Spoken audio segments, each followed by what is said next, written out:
Now, while President Barack Obama and his left-wing friends in Hollywood have been busy praising the Occupy Wall Street protesters, Republican presidential candidate Herman Cain is taking a different approach. Now, last week he slammed the movement as, quote, anti-American, saying those camped out here in New York City are simply jealous of the success of others. And on Sunday morning, Herman Cain did not shy away from his words. Take a look. You think it comes down to jealousy, Mr. Bob, Cain? yes, I do. Really? Because it's class warfare. Some of them are there because they don't have a job, yes. But the fact of the matter is, why aren't there jobs? Go and picket the White House. Demonstrate in front of the White House. Part of it is jealousy. I stand by that. And here's why I don't have a lot of patience with that. My parents, they never played the victim card. My parents never said that we hope that the rich people lose something so we can get something. No, my dad's idea was, I want to work hard enough so I can buy a Cadillac, not take somebody else's. Now, meanwhile, Cain continues to surge in the polls, and over the weekend he picked up yet another straw poll victory, this one at the Midwest Leadership Conference. And joining me now on all of this is the man himself, Republican presidential candidate Herman Cain. How are you, sir? I'm great, Sean. Thanks. Happy to be here. Appreciate you being here. And by the way, your father worked 3 jobs. He was, Yes. Your mom was a maid. He was a chauffeur. He, what were the other 2 jobs? He was a janitor? He was a barber and a janitor and a chauffeur. He worked 3 jobs until he could make it off 2, and he worked 2 until he could make it off 1. This is why I don't have a lot of sympathy for people who believe that this country owes them something. Why did you say they should be picketing in front of the White House? I said that they should be protesting in front of the White House because Wall Street did not produce these failed economic policies. Wall Street did not spend $1 trillion nearly, or if you want to start at $787 billion, almost $1 trillion of failed economic stimulus. Wall Street isn't the one that is now proposing that we spend another $450 billion that's not going to work because the other $1 trillion didn't work.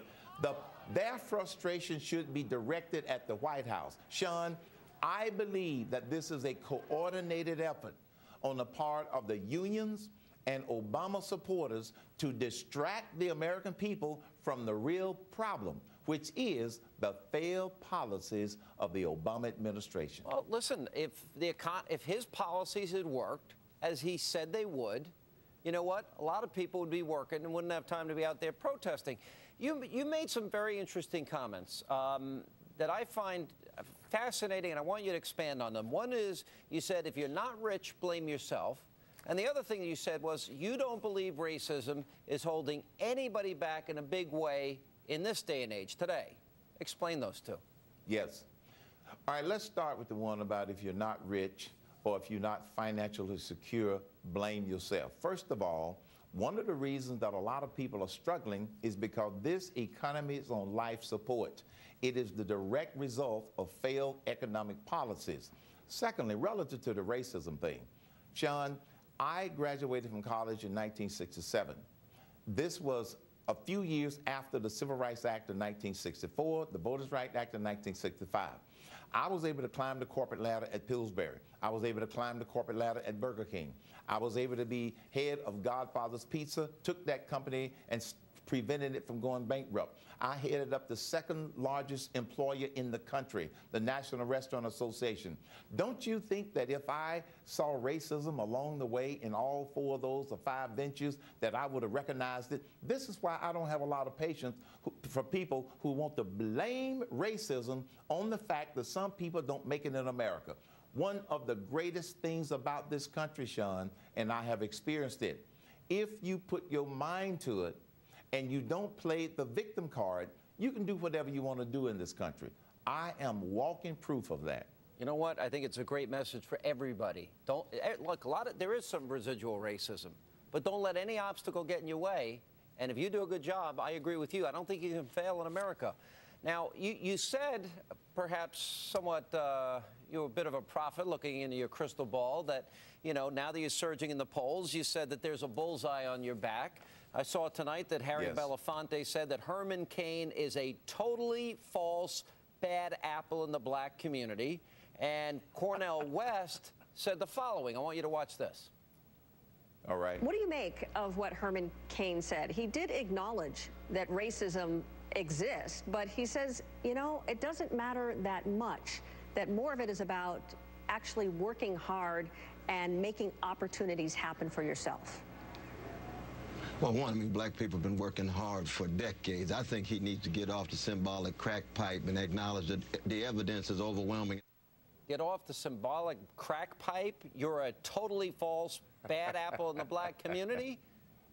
Well, don't you find those things offensive?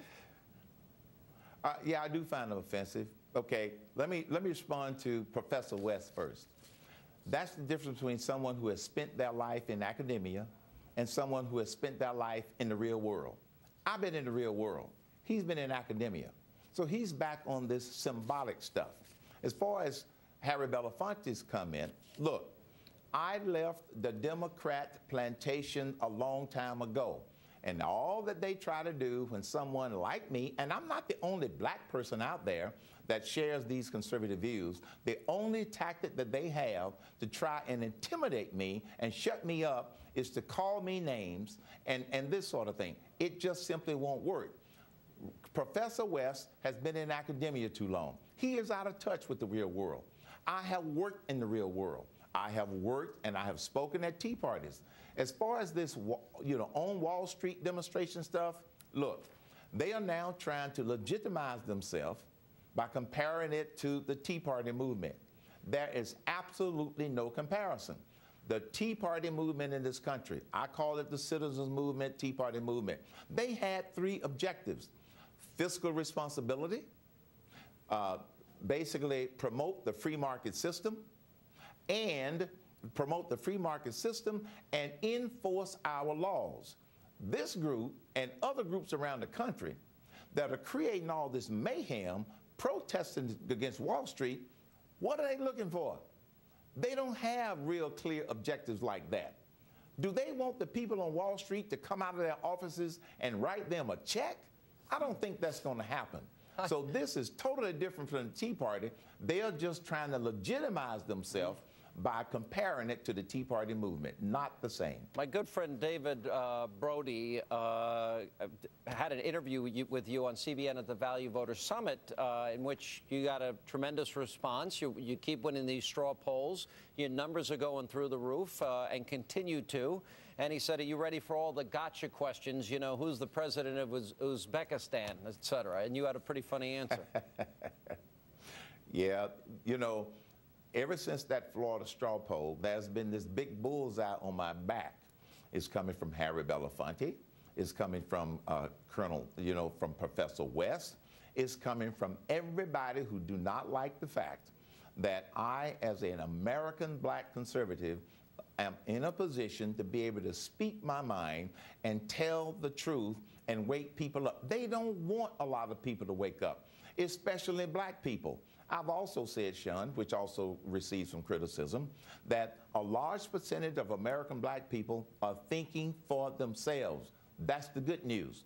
But people like Harry Belafonte, Professor West, and others who attack me, they don't want black people to think for themselves. And this is why they're so upset with Herman Cain, who is now moving up into the top tier for the Republican presidential nomination, and that people are listening to me. They don't want me to wake people up and get them to read the fine print and think for themselves. You know, I could see as you get to the top tier, you've really decided to tone it down and be very, very measured and careful in your responses. All right. Hey, Sean, remember, I never took a class in political correctness. I could tell. I think we're reading that book right now. Good. Herman Cain, appreciate your time as always. Thank you so much for being with us. It's my pleasure, Sean. I always enjoy it. Thank you, man. All right, appreciate it. Let not your heart be troubled. Our great, great, great American panel. Beckles here next. He's always up to antics on our great, great American panel. Former what is the sign? Occupy Wall Street, brother. Host of the 5. Power to the people. Power to the, what does that mean? What does power to the people mean? Man, you have been isolated all your life, haven't Host you? of the 5. All right, she, the former chairwoman of the Young Republican National Federation, Republican strategist. Dee Dee Menke's back with us. She, a Fox News political analyst, Republican strategist. Angela McGlowan is also back. All right, I'm going to tell you something. I'm sick and tired of, we just had Herman Cain on, and to have Colonel West say he needs to get off the symbolic crack pipe, and Harry Belafonte saying that Herman Cain's a totally false, bad apple in the black community, and that if you're black and you're conservative, you're a sellout, you're an Uncle Tom. An Oreo. You know what? I'm tired of those names, Bob. And guess who it's coming from? It's coming from the left. And you, who worked in the civil rights movement, I'm sure will condemn that. I certainly will. I mean, but I don't, you know, you're talking a few people here. This is what the problem with the way you all described this protest, which now has spread to over 100 cities in this country. It's not just on Wall Street. And it's not just a bunch of pampered trust fund babies down there. You got people who, on both sides, who will say things. I mean, how many times have we listened to Harry Belafonte make these kind of comments? It's not helpful, but he says what he's going to say, but it's not also representative of the group. It's just not what we're talking about, dealing with a protest on Wall Street. And being a black conservative myself, that's what liberals do with us. Instead of dealing with the issues. Who, besides those two? Oh, who besides those two? Maxine Waters has made comments. You've had other Congressional Black Caucus members saying that we hang black people at tea parties. Talk about the issues and not about people. But that's all that people can do. Herman Cain is a great American. This is a business guy. This is a cancer survivor. He is a true patriot, and it is just awful for people to treat him so badly. That's got to stop. I'm going to tell you, and even tonight, I'm going to tell you, he's no holds barred. He's not. And it's a good point. Because a lot of people get to the top tier and they say they're surrounded by advisors that say, slow down, you bet change what you've been doing to get to the top tier. He's not changing, Bob. And his message is resonating with people in this country. I've spent a lot of time with Herman Cain here and some other green rooms. And you like him? I like him very much. I mean, I think he's smart, he's funny, he's got... you know, he's got this 999 thing. It's beginning to haunt me. I keep thinking about it all night long. I can't get it out of my brain. It's a plan. But at least, you know, I mean, he had enough sense, for example, on that one, when his economic advisors gave him advice for an economic plan, they went through all this detailed stuff, and he said, no. 999. People could understand. That's a good politician. I give him all that. But I will just say that most liberals, and myself particularly, would never refer to him in any derogatory way. But you are a good person, and you talk about the issues. Well, most liberals are. You'd be surprised. Not people that call people Sambo. Well, no, I agree with that. Let me ask a question. I thought Herman brought up a good point. Why are people not protesting in front of the White House? This president said he'd get us out of this economic problem. He has made it infinitely worse. Why aren't they down there protesting? Because, John, who has the White House? Democrats, liberals. Who has part of the Senate? Liberals. And the bottom line is this is a setup. This is a distraction to take away from the issues, to do this protest, and blame folks on Wall Street. Blame business. Right. Well, Hang on, Dee Dee, go ahead. Sorry, Bob. No, you go ahead. Go ahead. Well, you know, the Occupy Wall Street is a joke. I mean, that's more like the French Revolution. This is like when it was very negative, destructive, talking terrible about capitalism when, you know, I mean, it's really sort of a Marxist movement if you think about it. You know, this weekend there were people from New Jersey who had lost their houses, not trust fund babies or anarchists or anybody, just people, regular families came over because these guys on Wall Street took instruments backed by mortgages they knew were not going to be able to be upheld and sold them downstream and insured themselves against it. And not one of these guys has gone to jail, and they ought to go to jail. You forgot one step. The government of this country under Jimmy Carter and then doubled down on Bill Clinton. I agree with that. They forced these banks to lower their standards. Wait a second. In the liberal mind, everybody should own a house. They did not force Goldman Sachs, rather. They should be out of business too. To force them to lump these things together into securities. They didn't force them to do that. If anyone should be in jail, it ought to be Barney Frank. It ought to be Chris Dodd. Why? And because they're the ones responsible for the government, the community. You don't think that the people who bundled these mortgages did so maliciously? The government made them do this. That made them sell phony mortgages? Made them lower their standards for government and regulatory agencies that are fault here. I agree with you that there was too much of a push on trying to push people into houses who couldn't afford them.